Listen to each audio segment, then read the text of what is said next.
Hi guys, our next chapter and our final chapter for microeconomics is market failures. And in this lesson, we are going to look at the causes of market failures. But before we get there, let's look at the definition of a market failure. A market failure occurs when the market is not operating efficiently. That means there is a shortage of certain goods and services.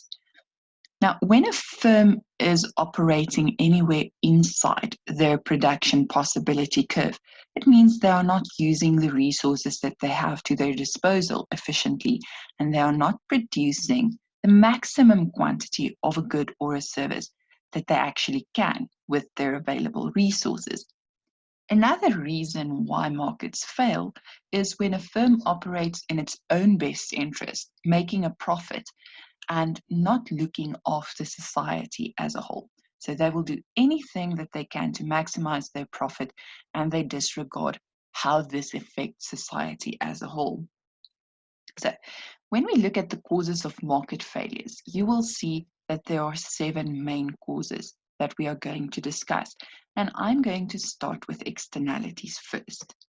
How do externalities lead to the misallocation of resources?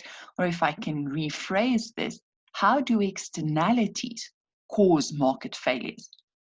It is very important for you to understand that when goods or services are being produced, we often only look at the private cost and the private benefit associated with this product. So producers and consumers disregard the cost or the benefit of production decisions to society. And these costs or benefits are known as externalities. It still sounds Greek, but bear with me. So externalities are the things that convert private costs or private benefits into social cost and social benefit. Let's look at the basic costs associated with a car. First of all, you have your private costs. These are the costs incurred by the producer to manufacture the good. So to build this car cost the manufacturer 2 million rand. And then we have our private benefit. This is when the consumer decides, you know what, I've worked hard my whole life. I want a nice sports car. So he purchases this car. And the income earned from the sale of the car is also the private benefit to the manufacturer. Now, there are no actual values given to external costs because we do not have a market to price them. Let me ask you this. The CO2 emitted by this car, what does it cost? Or the waste products such as the tires or the batteries that go flat and aren't disposed of properly, oil spilled on the road. Or what about the scrap metal when this very fast vehicle causes an accident? What is the cost associated with that? We don't know. But we do know that if we were to take these external costs into consideration, if we added it to the private cost, traffic congestion, pollution, etc., it would have cost the manufacturer a lot more than the 2 million rand to actually produce this car. If we were to add the external benefit to society to the private benefit, that what the consumer paid for this, the greater variety, the choice that people have, the convenience of using this vehicle instead of public transport, the consumer would actually have paid a lot more for this car than they actually did. I would like to use a better example. Think about municipalities providing clean drinking water. Yes, there is private benefit. We all are willing to pay for clean drinking water. But how does society benefit when the municipality gives us clean drinking water?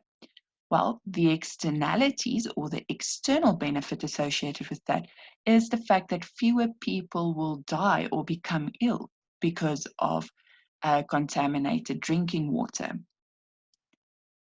Let's look at a few more examples of externalities. Pollution is a negative externality. The private cost is the factories producing goods and services, and the externality is the pollution caused by the production of these goods. Another one is lung disease due to smoking. Now, the smoking is the private benefit, and the lung disease is the externality. Adding the two of them together, what you pay for the smoking of the cigarettes, the packet of cigarettes, and the cost of the lung disease later on gives you the social cost. Another thing, excessive drinking. Now you have your private reasons for drinking, and the private cost is what it cost the manufacturer of the alcohol to make the alcoholic drink, and the private cost is what you pay for this drink. But if you add the cost of liver failure to the bottle of vodka, for example, it would be a lot more expensive. Traffic congestion due to the increase in cars on our roads, etc. Please distinguish between private costs, private benefit, and externalities.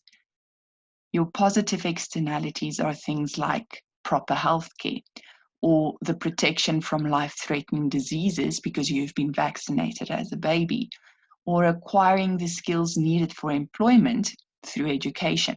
So you paying your school fees is your private benefit, but acquiring the skills is the externality, and adding the two of them together gives you your social benefit. Or let's think about increased food crops due to pest control measures that are implemented. So that covers our externalities. Let's look at how public goods lead to market failures. Now, we all know that the government is responsible for providing certain goods and services that are not provided through the market mechanism. And the government provides collective or social goods. This means that they are provided to everyone. And if you were to provide these goods as a manufacturer, the cost would be massive. You are not producing for a few individuals who demand your good or your service. You provide collectively to everybody in society. And to be able to provide at this level costs massive amounts of money. So normal markets fail because they literally do not have the finances to provide these goods or services. Now, your public goods are provided by the government or the state, and the government, if they are not able to provide these goods or services, will give the private sector extra incentive in order to provide these goods or services. Now, public goods are consumed collectively. That means if the production were left to the market mechanism alone, they would be grossly underprovided. Think about defense force, police services, street lighting, the provision of public parks, beaches, streets, public transport. The profitability of providing these services are so low that the market system would not deliver them at all or not in sufficient quantities. So the government steps in and provides them because they realize that these things will really improve the standard of living of the people in society. Now, public goods have two main features. First of all, that they are produced non-rival. The fact that one person is sitting on the beach does not take away from another person's ability to go and sit on the beach tomorrow or next week and enjoy exactly the same thing. And another problem with the provision of collective goods is that it is non-excludable. That means providing this service means nobody can be excluded from using this service once they are being produced. And one of the massive issues with non-excludability is that we have free riders. Think about your TV license. People continue using the service while other people pay for the use of this service. Our next thing is merit and demerit good. Now, merit goods are desirable for people's general welfare and it is irrespective of their income. It doesn't matter whether you are rich or whether you are poor. If you have access to proper healthcare and education, you will benefit. When you are rich, you can't argue that you do not need an education or healthcare, since your riches does not buy you intelligence, nor does it buy you good health. When you are poor, even though you cannot necessarily afford the education or healthcare, if you have access to it, you will have a better standard of living. So when it comes to merit goods, people often underestimate the value of these goods and services, and they are not willing to pay market-related prices for them. Think about school fees. People know there are benefits associated with education, so there is the demand for education.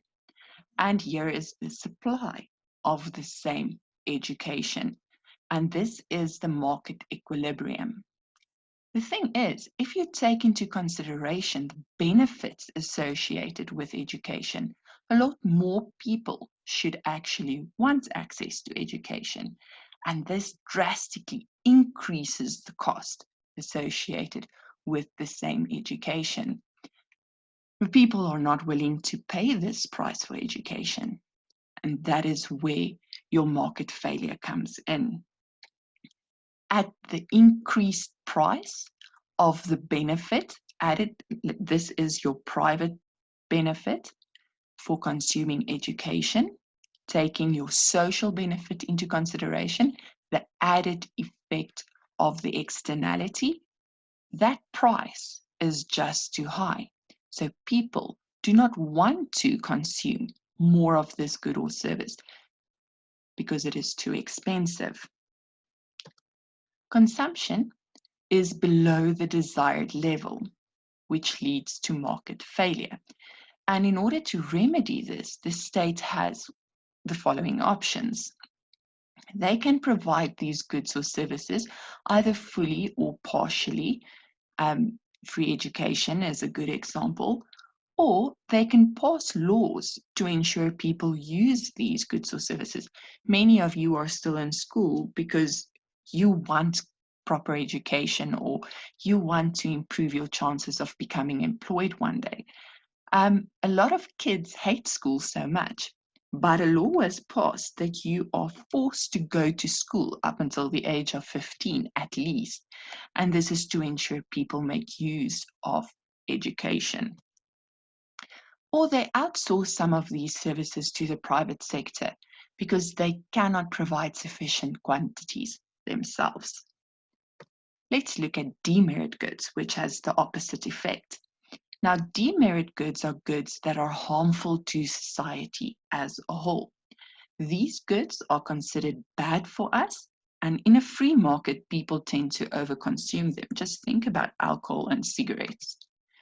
So, the private benefit associated with the supply of cigarettes, tobacco industries, they really don't care about your health. They just want to make their money.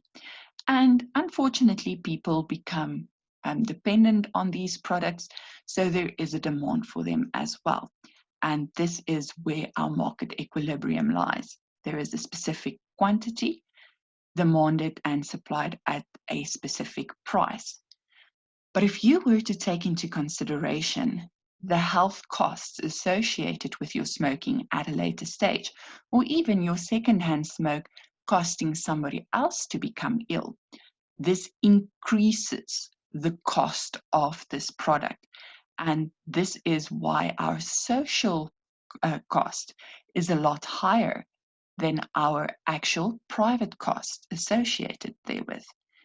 And if you were to pay a higher price, if you were to start paying for your medical care because of your current smoking now, the cost would be a lot higher and you would obviously consume less of this product. Your quantity demanded would decrease of this product at a higher price. So to remedy this, the state passes legislation in order to make the consumption of this good illegal, or they impose taxes to reduce the consumption thereof. Now, we have learned in our previous chapter about imperfect competition, and many businesses operate under conditions of imperfect competition. This allows them to restrict their output, raise their prices, and produce at a level where price exceeds marginal cost. Now, if you remember what I taught you, this is what our curve looks like for an imperfect market. Your supply curve is where your marginal cost curve intersects with your average variable cost curve. So this portion over here of your MC curve represents your supply curve. And your red curve over here is your demand curve. Where is this business supposed to be producing and selling? Over there. They are supposed to sell where they have reached maximum income, where your MR curve intersects with your x-axis, and where your supply and demand curves intersect. But this is not what happens. What happens is they produce where marginal cost and marginal revenue intersect, which is the profit maximization point, which is a lot lower than the market equilibrium quantity. And it is at a higher price than what the market equilibrium price should be. Another problem with imperfect competition is that they prevent other businesses from entering into the market, which means the supply curve does not shift to the right, which means prices don't decrease. And another problem is the fact that advertising creates false needs and tends to dictate what consumers buy. Another big problem is the fact that in an imperfect market, there is lack of information. The lack of information is applicable to both your producer and your consumer. Consumers and producers need full information in order to make informed decisions and for the market to operate efficiently. The problem is incomplete or inaccurate information leads to incorrect decision making about what, for whom, or how to produce, and this may lead to a wastage of resources.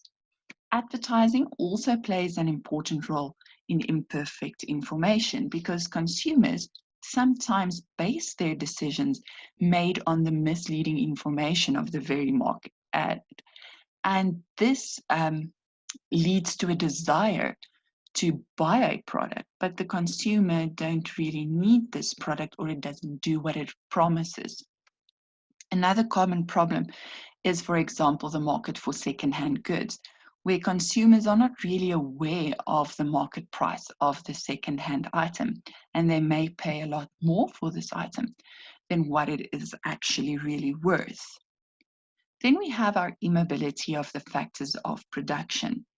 Now, markets are not able to respond to the changes in consumer demand if the factors of production cannot respond and move around easily. Resources tend to not be very mobile, so most markets do not adjust rapidly to changes in supply and demand. Think about this. Labor takes time to move from one job or place to another, and the same is true for physical capital. If you are fortunate enough to know about better employment opportunities, you can't just pack up and leave your current job. You need to give at least a month's notice. Or maybe you need to move to another town or province or country. All of this takes time. It doesn't happen overnight. Even if you are one of those individuals who decide that you are leaving your job because you are not giving up on this opportunity, your current employer will find it very hard to replace you in a day, because this will lead to an extensive search, sifting procedures need to be followed, etc. Now, if you see that there is a massive need for a certain item in a specific area, it will also take you a lot of time to acquire enough physical capital, like building factories, finding office space, etc., to meet this demand. And all of this is time consuming. Then we have the imperfect distribution of income and wealth, especially in a country such as South Africa. The free market tends to generate unequal distribution of income and wealth and will reward some participants better than others. This is because there are differences in market power, because people already have different holdings of wealth. Remember, wealth is a static earner of income. People have unequal access to markets and educational opportunities. You guys are still privileged to have access to education. And then we have discrimination. Women will always earn less than men. And this is a big problem that the market system has not yet addressed. And then last but not least is our Pareto efficiency. Now, the definition of Pareto efficiency is there is a situation where resources cannot be reallocated to make one person or group better off without making another person or group worse off. It is very important for you to remember that Pareto efficiency is not equal to fair allocation. Let's think about this. One person owns all of the resources in a country. Pareto efficiency cannot be achieved since you will have to take away some of these resources from one person to distribute it elsewhere. This will make the other individuals better off, but your original individual will be worse off. A Pareto improvement takes place when resources are allocated in such a way so that everybody becomes better off. Like, for example, if we were to build an airport, it will benefit the whole society, except the people living near the new airport. They will be worse off if you take into consideration the extra noise and the extra traffic in their area. But if these people are compensated adequately for the inconvenience that they are experiencing, like they now have access to job opportunities, better infrastructure, or the government buys out their property, it is possible for them to achieve Pareto improvement. I hope you are all okay with this chapter or with this portion of the chapter, and then I will do the effects of market failures with you in our next lesson.